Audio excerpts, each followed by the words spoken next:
She didn't stand between us. Not in the way people usually do.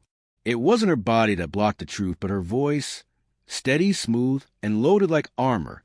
I was the accusation, the blade. She made herself a shield. That day in the boardroom left a mark I still feel. I had laid it all out.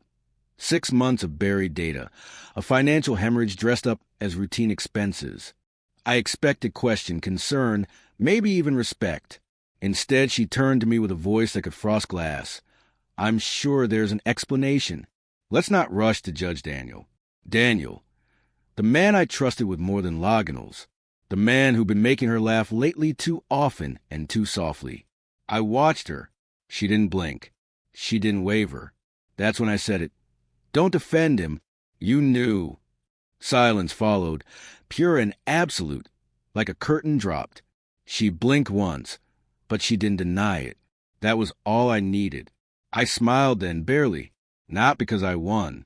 Something in me broke in that instant, then rebuilt itself with sharper edges.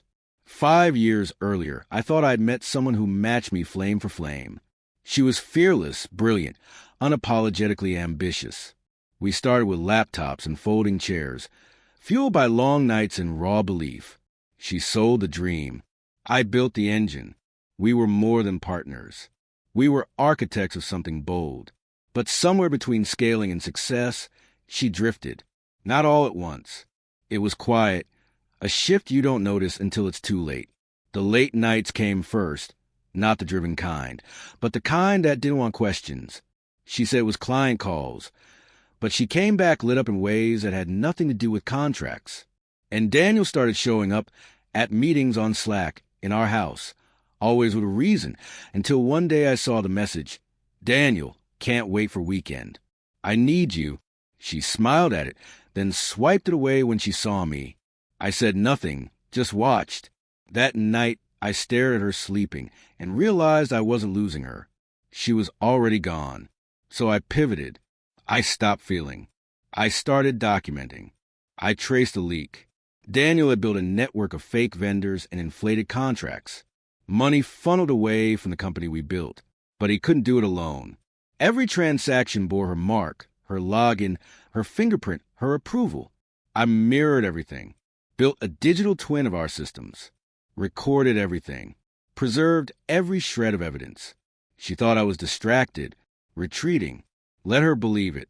Let her wrap herself tighter in the lie. When the day came, I made it look like any other meeting. 10 a.m. Monday. Quarterly review. Board members present. Investors watching. I presented the numbers like a story unfolding. And then the final slide. 2 signatures. Hers, authorizing it all. Gasps. Swears under breath. Then her fatal move, defending him. That's when I ended it.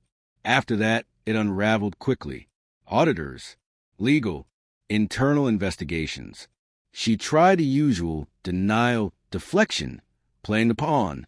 But I had it all. Recordings, metadata, timestamps, receipts. Daniel disappeared that night. No forwarding address. Probably ran with a full tank and one of our company cards. She lingered for a few more weeks. Said she needed time to clear her name. But no one looked at her the same. I offered her a deal, walk or face charges. She walked. I rebuilt. I filled her vacancy with people who didn't smile as easily, but who stayed true. We scaled again. Slower this time, but stronger. Sometimes I still hear her, in archive calls, in old launch footage, in the echo of what we were before. Trust turned into theater. I don't miss her. What I miss is the person I was before her. Before betrayal taught me to look twice, to never believe charm without proof. That version of me died the moment she spoke in his defense. What replaced it? Colder, calmer, smarter. A version that doesn't bleed as easily. And I'm fine with that, because betrayal doesn't just end stories. It rewrites you, shows you what breaks, shows you what survives. I survived.